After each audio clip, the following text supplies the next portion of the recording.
What's up, everyone? This is Bacon here, and today we are doing a tower overview guide. We're going to look at the main King's Tower, and then we're going to also look at, just generically speaking, how to kind of approach the faction towers in the best way of, building, preparing, and progressing through these challenges. There's a lot of rewards to be found in the towers, including stargazing scrolls, the emblems for upgrading your weapons, just generic like diamonds, summons, stuff like that.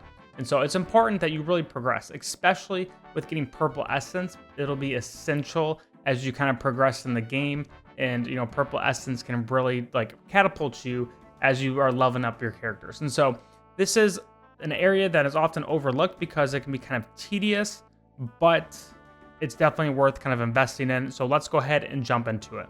So when looking at the King's Tower, or like the main tower where you can use pretty much anyone, one thing to keep in mind is that, like I said, you get a lot of resources. They're pretty much stagnant. They increase a little bit over time. You get every like 10 or so, you get kind of a bonus cards and stuff like that. But pretty like self-explanatory. You just kind of push until you can't push anymore. And so if we go and look at this kind of phase, for example, you can see that I have my units out. We'll see if it works. Go ahead and battle. This is just kind of my standard units I've been using to push. Orthos might be an issue here, so I might have to consider how I am positioning my units, which units I'm using. I might need to get like some burstier ones. At this point, Orthos is kind of already like popped off. I'm not going to be able to beat him. So we'll go ahead and end that. And so that's an example of a point where I am stuck. Like I can't progress because of this. So what I'd recommend is going into the formations. This is just like campaign and just like Forked Fate and a lot of other parts of, the game. I'd go to popular, and then I would just kind of look through here and I'd see, okay, what units do they have that are built out similarly as me? I don't have Awakened Solace, so I'm automatically going to skip it because that's going to be a big carry. Same there. Same there. And as you get pretty far up, you're going to see a lot of Awakened Solace because she's busted and she's using everything. So like a lot of people are going to be using her. Okay, so here's one that maybe could work for me. My Chimera isn't quite that high, but I have all these other ones. So I'm going to go ahead and just use them. Auto populates here. And then let's see, they had the white ball, but I'm just going to use the deer because who knows? We'll see. So we'd go ahead and try it again. Not really convinced this is going to work because of my Chimera's levels not being quite as high. I feel like she's just going to die too soon. But we'll see. Who knows? Might be surprised.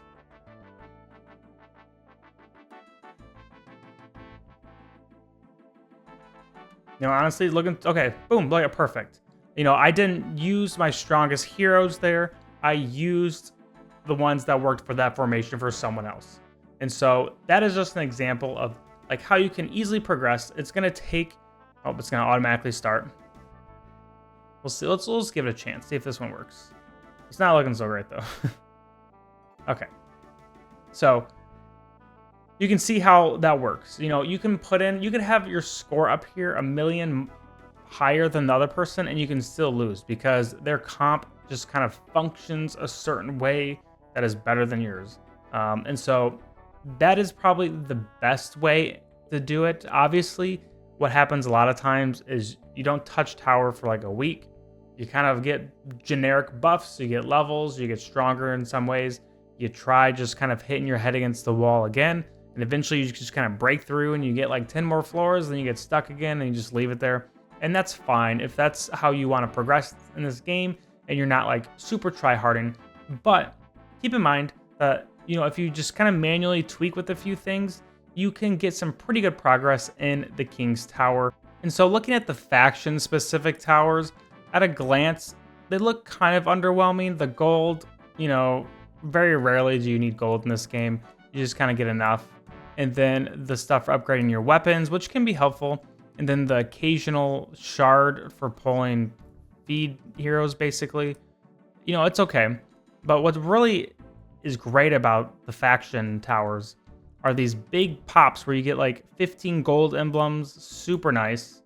And then there's actually, every so often, you'll get thrown a bunch of cards like this. Boom, 24 for getting to 140. I would say if you're like mid-ish game, getting to 140 is going to be super nice because that's just a ton of free feed.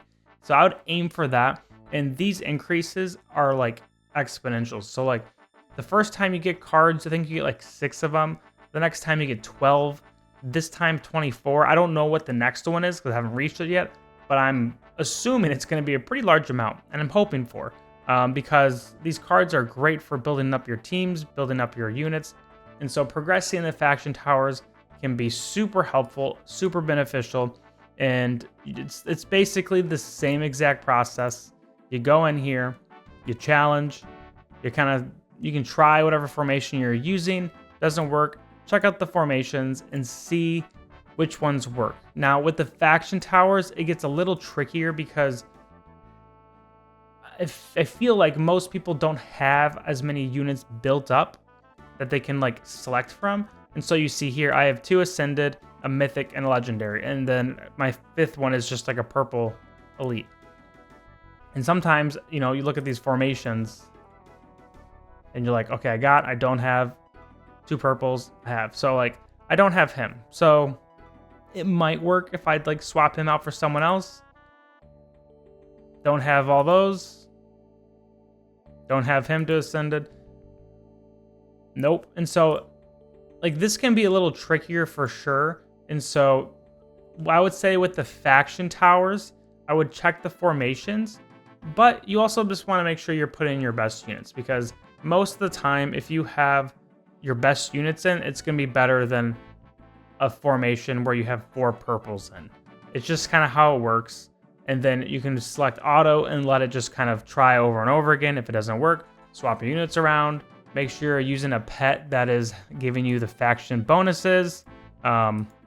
If those don't work, you can always try like the stronger pets like the deer and owl. Kind of just cycling through these different things, seeing if anything makes a difference. Obviously, like looking at the other team, seeing if there's any units that have really game-changing alts or abilities. You know, if there's a Nara, obviously plan for that. You know, if there's a Brutus, maybe kind of plan for that.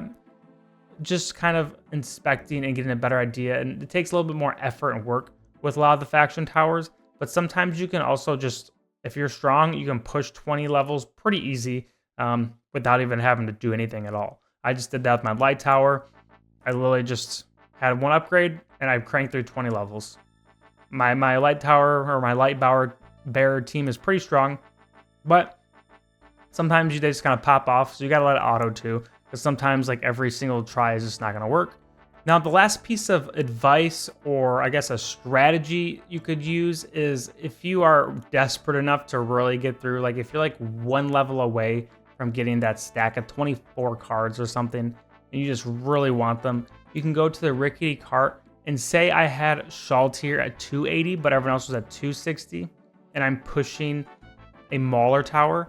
I could reset Shaltir to level 1 and then put all the extra levels into my Brutus, so he's 280. And a lot of times that'll give you the extra power spike that you need to push a little further in the tower. Another example would be if my Rowan was 280 and everyone else was 260. Same thing. Reset him and put up or increase the levels of whoever I'm trying to go. You can even have it where like if you have 4 people at 280 and then my Shaltir's at 260, I could literally reset all 4 of these and I could get 4 Graveborn units, get them to 280, and then push my Graveborn tower. Now, it is going to cost a little bit of diamonds, 20 diamonds to reset. Not a big deal in most cases, except for me. I'm apparently super poor, got 31 diamonds. But most cases, 20 diamonds isn't a big deal.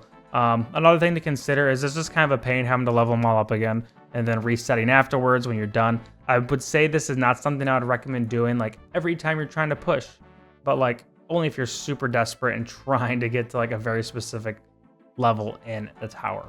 And a final note is there's also some pretty good quest rewards from progressing in the towers.